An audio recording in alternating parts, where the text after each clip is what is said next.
पैसों के साथ पीसफुल रिलेशनशिप के लिए मनी मैनेजमेंट आना बहुत इंपॉर्टेंट है। आपकी सैलरी महीने के एंड आने से पहले ही खत्म हो जाती है, तो शायद आपको प्रॉपर मनी मैनेजमेंट नहीं आता है, इसीलिए आप कंफ्यूज्ड और स्ट्रेस्ड रहते हैं। किसी ने बोला सेविंग्स करो, किसी ने बोला म्यूचुअल फंड्स में डालो, लेकिन शुरुआत कहाँ से करें? तो अगर आप एक बिगिनर हो जिसे पैसे को रिस्पॉन्सिबली मैनेज करना सीखना है, तो ये वीडियो आपके लिए एक ब्लूप्रिंट बनने वाला है।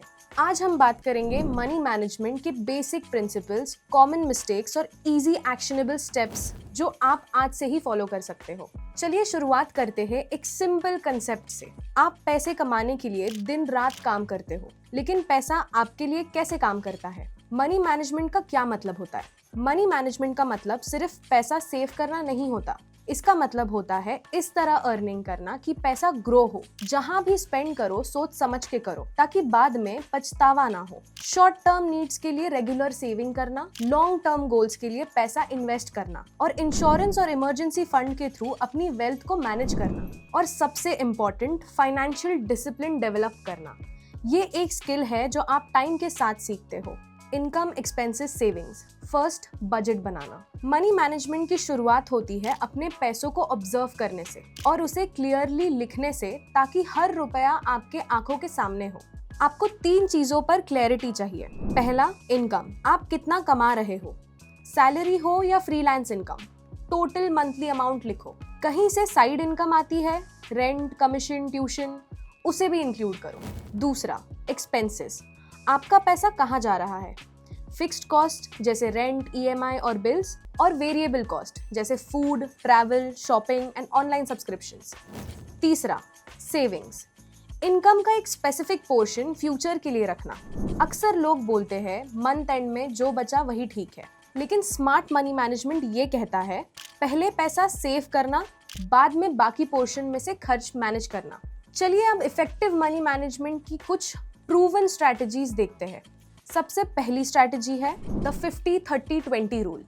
Simple budgeting formula. ये एक सिंपल बजटिंग फ्रेमवर्क है जो बिगिनर्स के लिए सूटेबल है। 50% नीड्स के लिए, जैसे rent, groceries, transport, mobile, electricity, जो जरूरी चीजें हैं उनके लिए। 30% वांट्स के लिए, जैसे shopping, movies, eating out, OTT subscriptions, जो लाइफ को कंफर्टेबल बनाते हैं बट एसेंशियल नहीं है। 20% सेविंग्स एंड इन्वेस्टमेंट के लिए, SIP, mutual fund, FD, PPF, insurance premium, जो आपके फ्यूचर की फाइनेंशियल ज़रूरतों के लिए ज़रूरी है। अब नीड्स, वांट्स और सेविंग का तो हो गया, लेकिन इमरजेंसी की सिचुएशन में आप क्या करोगे? सेविंग्स तोड़ोगे? नहीं, आपको बनाना पड़ेगा एक प्रैक्टिकल इमरजेंसी फंड। यही हमारी नेक्स्ट स्ट्रैटेजी है, इमरजेंसी फंड। हर बिगिनर की प्रायोरिटी होनी चाहिए। आपका फर्स्ट फाइनेंशियल गोल क्या होना चाहिए? Not investing, not a fancy car, but N emergency fund. इसका मतलब है एक ऐसा फंड जो आपके 3 से 6 मंथ्स की बेसिक एक्सपेंसेस कवर करे, इमरजेंसी में काम आए, जैसे मेडिकल इमरजेंसी या urgent travel.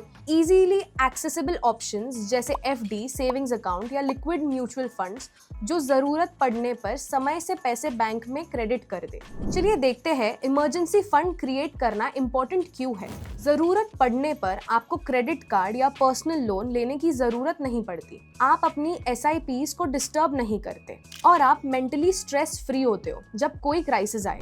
How to start making an emergency fund. अपनी इनकम से हर मंथ 2000 से 5000 अलग रखो, जब तक 50,000 से 1 लाख रुपए तक का इमरजेंसी बफर बन जाए। इमरजेंसी फंड के बाद एक और इम्पोर्टेंट कंसेप्ट है डेट मैनेजमेंट। इसके लिए चलते हैं हमारी अगली स्ट्रैटेजी पर। डेट मैनेजमेंट मतलब क्रेडिट कार्ड और बाकी लोन्स का मैनेजमेंट। आजकल ज्यादातर लोग क्रेडिट कार्ड यूज करते हैं। क्रेडिट कार्ड सही तरह से यूज करो तो बेनिफिशियल हो सकता है, लेकिन गलत तरह से यूज करो तो फाइनेंशियली काफी भारी पड़ सकता है। चलिए क्रेडिट कार्ड से रिलेटेड थोड़े डूज और डोंट्स बताती हूँ। डूज क्या है?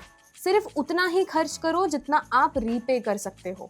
हर मंथ फुल पेमेंट करो, सिर्फ मिनिमम ड्यू पे करके काम नहीं चलाना है।